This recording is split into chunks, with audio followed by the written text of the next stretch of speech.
Welcome to the Deep Dive.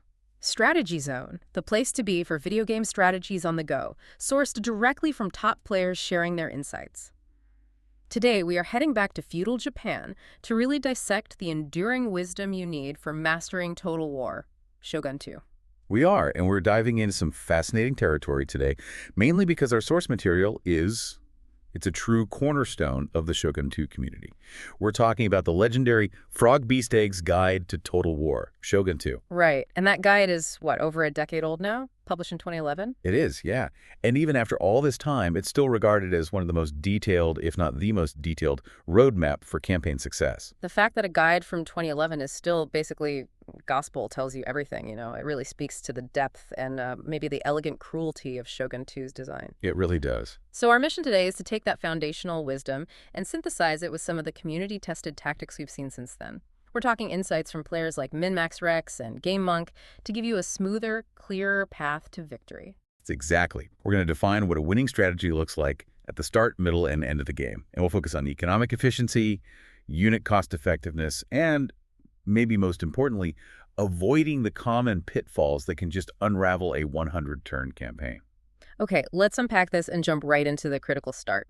The how not to die rule for those opening turns. Because if you've played this game on higher difficulties, you know how incredibly easy it is to find yourself bankrupt or just overrun by turn 5. Yeah. What is the immediate, non-negotiable priority that every source seems to emphasize? It sounds obvious, but it's so often overlooked. The economy. It's like that Sun Tzu quote, he who wishes to fight must first count the cost. In Shogun II, the economy is notoriously tight.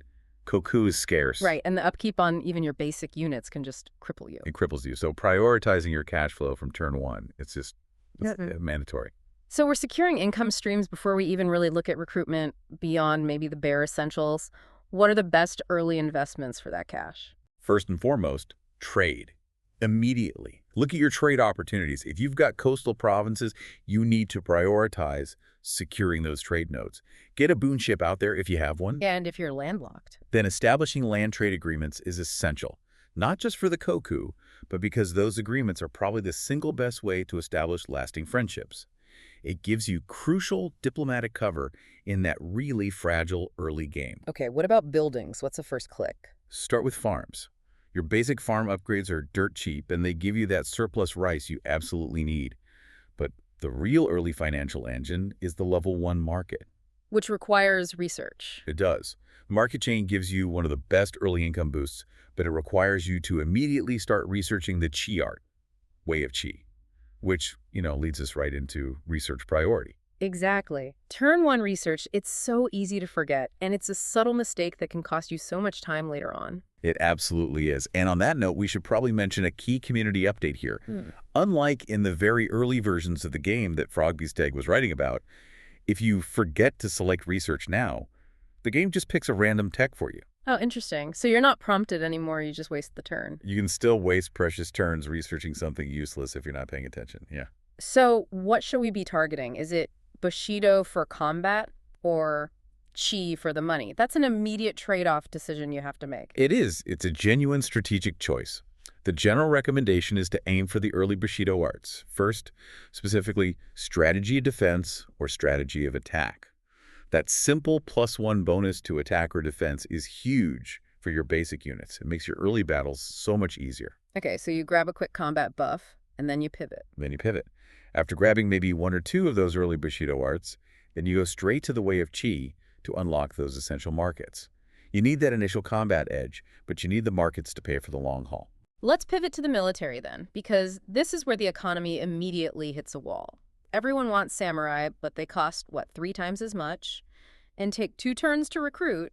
The guidance seems to overwhelmingly favor Ashigaru. But why? Well, a lot of players still see them as disposable filler, and that view is based on a fundamental misunderstanding of the Sengoku Jidai period. Okay. By this time, Ashigaru weren't just peasant levies with sticks. They were disciplined, trained, professional soldiers. They formed the vast majority of any successful daimyo's army. So they were trained to hold a spear wall, fight in formation, that sort of thing. Exactly, and you can recruit them faster and cheaper. That volume is just crucial. So it's about volume and speed over individual unit quality, at least early on. Precisely. You need them to be the anvil of your army. The recommended starting ratio is something like 3 units of Yari Ashigaru to 1 unit of Bo Ashigaru. That gives you holding power and range support without draining your tiny Koku reserves on high-maintenance samurai. And finally, that early diplomatic screen. It seems like a chore, but you're saying allies are essential. They truly are. Even if you just get military access and trade agreements, that's vital. The AI will pay you for military access, which is a nice early income boost. And those alliances give you buffers against aggressive neighbors while you focus your army somewhere else. That makes perfect sense. So we've survived the opening. We have a stable, if small, income. We've got a few provinces. Now we're moving into the mid-game, where the goal shifts from just surviving to, well, optimizing and specializing. This is where you shift from general expansion to micro-efficiency. Specialization is winning rule number 1 for the mid-game. You have to look at your territory and decide which provinces are my military hubs and which are my economic engines. Okay, so if I have a province with, say, a smithing or a craftwork resource, that becomes my military production zone. What about all the other provinces? They're purely for Cocoa. Maximize economic chains there. You want markets everywhere, especially your 5 wealthiest provinces. After markets, you should look at the stealth chain, starting with the Stay Den. Why the Sadist Den? It gives you a small financial return, but crucially, it gives you access to ninja agents, and they're invaluable for scouting and assassination missions as the map opens up. And castle level in these economic provinces, upgrading them is so expensive. Almost always, level 1. Upgrading castles is just a massive drain on Koku. Keep the money flowing by keeping those castle costs down and putting it all into markets and farms.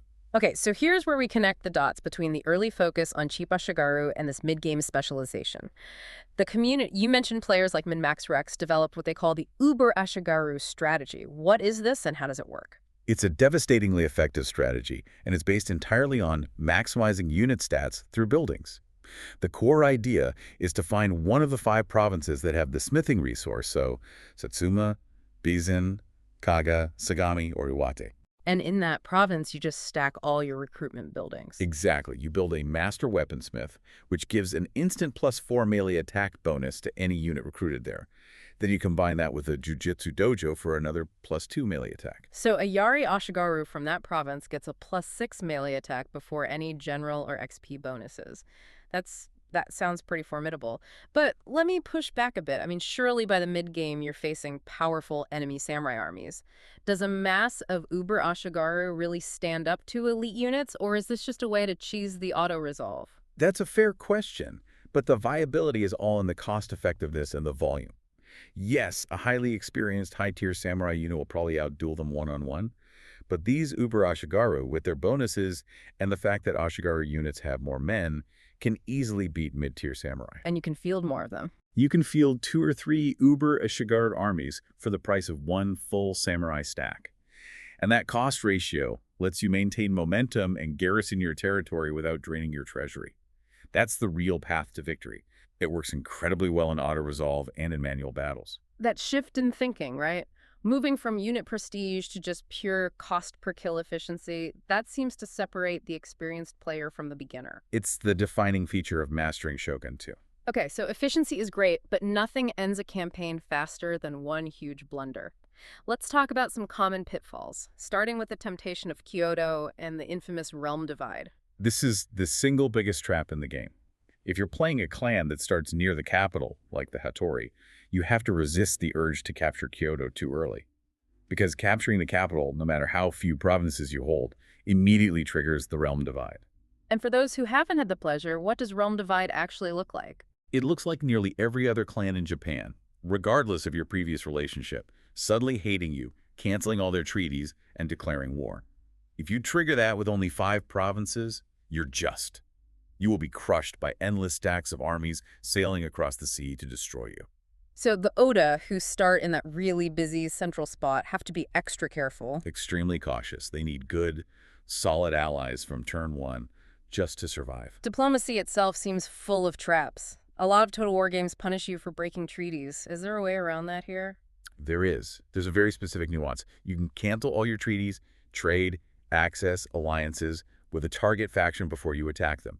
Now, that faction will despise you, but critically, it stops you from getting that massive diplomatic penalty with all the other clans.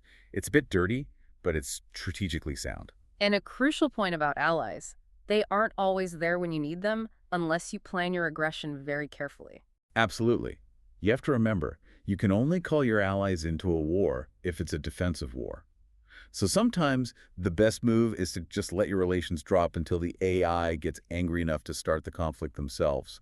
Being attacked lets you bring your powerful friends into the fight. And there's that weird mechanic where declaring war moves your armies. Right. If you declare war, your deployed armies get automatically moved back to your own borders, which can completely disrupt a planned invasion.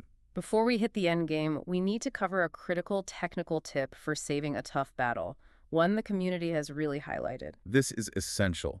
Never, ever set the battle timer to unlimited. There's a known bug that can stop your reinforcement armies from actually joining the fight after you beat the first enemy stack. So what's the workaround? Use the standard 20-minute timer. If you're defending against just overwhelming odds and you know you can't win, you can often just run around the map with your daimyo's bodyguard until the timer expires. You get a heroic victory and a bonus to your daimyo's honor. It's a bit sneaky, but it can save your campaign. Okay, so we've built our economy, specialized our provinces, avoided the big mistakes. Now we're heading into the late stage. That fame meter is ticking up, and realm divide is coming. You have to see Realm Divide not as an emergency, but as a strategic checkpoint. You have to watch that fame meter. Before you trigger it, and you can usually tell exactly which province capture will do it, you have to pause and consolidate everything. What does that consolidation look like in terms of Koku? It means making huge savings, preparing for losing all of your trade income, disband any expensive, forgotten units just sitting in garrisons, upgrade your key farms, and most importantly, build up a massive cash buffer. You will need that Koku to immediately start churning out replacement armies when the world declares war on you. Once realm divide hits, it's all about tactical management and morale, especially for those Ashigaru that are the bulk of our armies. Why is their morale so important? Ashigaru are disciplined, but their morale is fragile. They don't have that inherent pride of the samurai class. Their spirit is easily broken.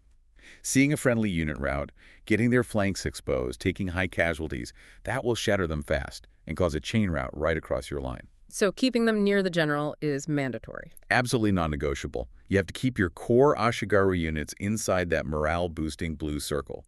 The general is the linchpin. If he flees or dies, the army just collapses. And for the final stage, capturing Kyoto, the ultimate objective. It's the final objective that seals the deal. If you can take and hold Kyoto for 4 straight turns, you become shogun. And the bonuses are substantial. You get a permanent tax income increase, a global +1 morale boost for every unit, +1 daimyo honor, and 2 very powerful bonus units, the Nihon Maru ship and the Great Guard Cavalry. And finally, let's just quickly touch on the master tactical principle, the hammer and anvil. It's the foundation of all Shogun II battlefield success. You use your defensive units, like Yari Ashigaru and Spear Wall, to pin the enemy. That's your anvil. Then you maneuver your faster offensive units, your samurai or cavalry, to charge their flank or rear. That's the hammer. The key is timing. Right. You wait until they're already wavering. Exactly. You wait until they're wavering from casualties and their flank is exposed, then you execute that charge.